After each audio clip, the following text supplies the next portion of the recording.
ನಮಸ್ಕಾರ ಸ್ನೇಹಿತರೆ, ನಿಮ್ಮ ಜೀವನದಲ್ಲಿ ಹಣದ ಸಮಸ್ಯೆಗಳು ಕಡಿಮೆಯಾಗಬೇಕಾ? ಹೊಸ ಮನೆ, ಚಿನ್ನ, ವ್ಯವಹಾರ, ಹೂಡಿಕೆ ಯಾವ ಕೆಲಸ ಮಾಡಿದರೂ ಯಶಸ್ಸು ಸಿಗಬೇಕಾ? ಹಾಗಾದರೆ 2026 ಮೇ 21ರಂದು ಬರುವ ಅಪರೂಪದ ದಿನವನ್ನು ತಪ್ಪಿಸಿಕೊಳ್ಳಬೇಡಿ. ಯಾಕೆಂದರೆ ಆ ದಿನ ಸಂಭವಿಸುತ್ತಿದೆ ಅತ್ಯಂತ ಪವಿತ್ರವಾದ ಗುರುಪುಷ್ಯ ಯೋಗ. ಜ್ಯೋತಿಷ್ಯದ ಪ್ರಕಾರ ಈ ದಿನದಲ್ಲಿ ಮಾಡಿದ ಕೆಲಸಗಳು ದೀರ್ಘಕಾಲದ ಯಶಸ್ಸು ಮತ್ತು ಸಂಪತ್ತನ್ನು ತರುತ್ತವೆ ಎಂದು ನಂಬಲಾಗಿದೆ. ಹಾಗಾದರೆ ಈ ಯೋಗ ಏನು? ಎಷ್ಟು ಶಕ್ತಿಶಾಲಿ? ಯಾವ ಕೆಲಸಗಳನ್ನು ಮಾಡಬೇಕು? ಯಾವ ಕೆಲಸಗಳನ್ನು ತಪ್ಪಿಸಬೇಕು?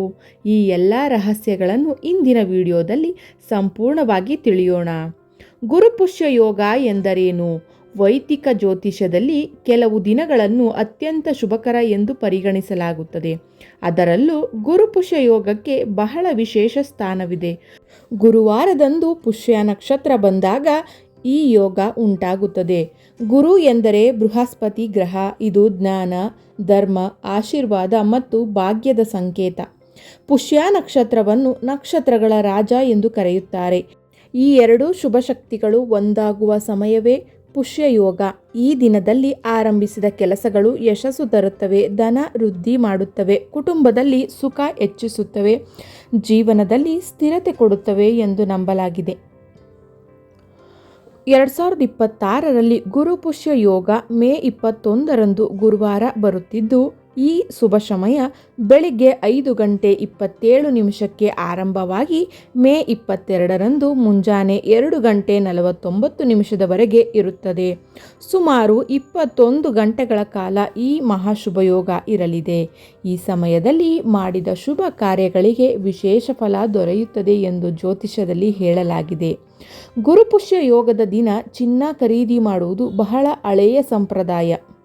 ಏಕೆಂದರೆ ಚಿನ್ನ ಲಕ್ಷ್ಮೀ ದೇವಿಯ ಸಂಕೇತ ಎಂದು ಪರಿಗಣಿಸಲಾಗಿದೆ. ಈ ದಿನ ಚಿನ್ನ, ಬೆಳ್ಳಿ, ಆಭರಣ, ಮನೆ, ಜಮೀನು, ವಾಹನ ಖರೀದಿಸಿದರೆ ಅದು ಸಮೃದ್ಧಿಯನ್ನು ಹೆಚ್ಚಿಸುತ್ತದೆ ಎಂಬ ನಂಬಿಕೆ ಇದೆ. ಕೆಲವರು ಈ ದಿನ ಒಂದು ಚಿಕ್ಕ ನಾಣ್ಯವನ್ನಾದರೂ ಖರೀದಿಸುತ್ತಾರೆ. ಇದು ಮನೆಯಲ್ಲಿ ಧನ ಪ್ರವಾಹ ಹೆಚ್ಚಿಸುತ್ತದೆ ಎಂದು ಹಿರಿಯರು ಹೇಳುತ್ತಾರೆ. ಹೊಸ ವ್ಯವಹಾರ ಮತ್ತು ಹೂಡಿಕೆಗಳಿಗೆ ಅತ್ಯುತ್ತಮ ದಿನ. ಗುರುಪುಷ್ಯ ಯೋಗವನ್ನು ವ್ಯಾಪಾರಿಗಳಿಗೆ ಬಹಳ ಶುಭಕರ ಎಂದು ಪರಿಗಣಿಸಲಾಗುತ್ತದೆ.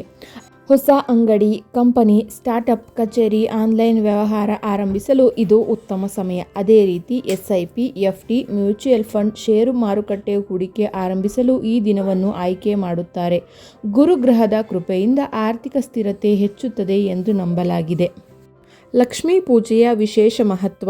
ಗುರುಪುಷ್ಯ ಯೋಗದಂದು ಲಕ್ಷ್ಮೀ ದೇವಿಯ ಪೂಜೆ ಮಾಡಿದರೆ ವಿಶೇಷ ಫಲ ದೊರೆಯುತ್ತದೆ ಎಂದು ಹೇಳಲಾಗುತ್ತದೆ. ಈ ದಿನ ತುಪ್ಪದ ದೀಪ ಹಚ್ಚಿ, ಕಮಲ ಹೂ ಅರ್ಪಿಸಿ, ಶ್ರೀ ಸೂಕ್ತ ಪಠಿಸಿ, ಓಂ ಶ್ರೀ ಮಹಾಲಕ್ಷ್ಮಿಯೇ ನಮಃ ಮಂತ್ರವನ್ನು 108 ಬಾರಿ ಜಪಿಸಿ. ಹೀಗೆ ಮಾಡಿದರೆ ಧನ ಸಮಸ್ಯೆ ಕಡಿಮೆಯಾಗುತ್ತದೆ, ಮನೆಯಲ್ಲಿ ಶಾಂತಿ ಹೆಚ್ಚುತ್ತದೆ, ಲಕ್ಷ್ಮೀ ಕೃಪೆ ಸಿಗುತ್ತದೆ ಎಂದು ನಂಬಲಾಗಿದೆ. ಈ ದಿನ ಮಾಡಬಹುದಾದ ಶುಭ ಕಾರ್ಯಗಳು. ಗುರುಪುಷ್ಯ ಯೋಗದಂದು ಚಿನ್ನ ಖರೀದಿ, ಮನೆ ಖರೀದಿ, ವಾಹನ ಖರೀದಿ, ಹೊಸ ಕೆಲಸಗಳ ಆರಂಭ, ಬ್ಯಾಂಕ್ ಖಾತೆ ತೆರೆಯುವುದು, ಮಕ್ಕಳ ವಿದ್ಯಾಭ್ಯಾಸ ಆರಂಭ, ದೇವರ ಪೂಜೆ, ಹೂಡಿಕೆ ಆರಂಭ, ಸಾಲ ತೀರಿಸುವುದು ಇವುಗಳಿಗೆ ಅತ್ಯಂತ ಶುಭಕರ ಸಮಯ ಎಂದು ಹೇಳಲಾಗುತ್ತದೆ.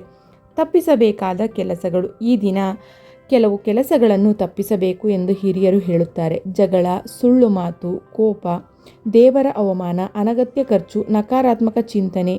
ಈ ದಿನ ಶಾಂತ ಮನಸ್ಸಿನಿಂದ ದೇವರನ್ನು ಸ್ಮರಿಸುವುದು ಉತ್ತಮ. ಪುಷ್ಯ ನಕ್ಷತ್ರವನ್ನು ದೇವತೆಗಳ ಆಶೀರ್ವಾದ ಪಡೆದ ನಕ್ಷತ್ರ ಎಂದು ಕರೆಯುತ್ತಾರೆ. ಗುರುವಾರದಂದು ಇದು ಬಂದಾಗ ಧನಯೋಗ, ಭಾಗ್ಯಯೋಗ, ವಿದ್ಯಾಯೋಗ, ಕುಟುಂಬದ ಸುಖ ಹೆಚ್ಚುತ್ತದೆ ಎಂದು ಜ್ಯೋತಿಷ್ಯದಲ್ಲಿ ಹೇಳಲಾಗಿದೆ. ಆದ್ದರಿಂದ ಅನೇಕರು ಈ ದಿನವನ್ನು ಹೊಸ ಜೀವನದ ಆರಂಭವೆಂದು ಪರಿಗಣಿಸುತ್ತಾರೆ.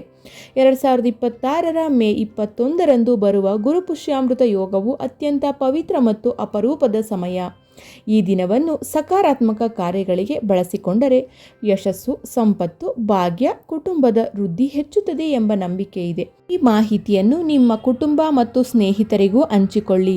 ವಿಡಿಯೋ ಇಷ್ಟವಾದರೆ ಲೈಕ್ ಮಾಡಿ, ಶೇರ್ ಮಾಡಿ ಮತ್ತು ನಮ್ಮ ಚಾನಲ್ ಸಬ್ಸ್ಕ್ರೈಬ್ ಮಾಡೋದನ್ನು ಮರೆಯಬೇಡಿ. ಧನ್ಯವಾದಗಳು.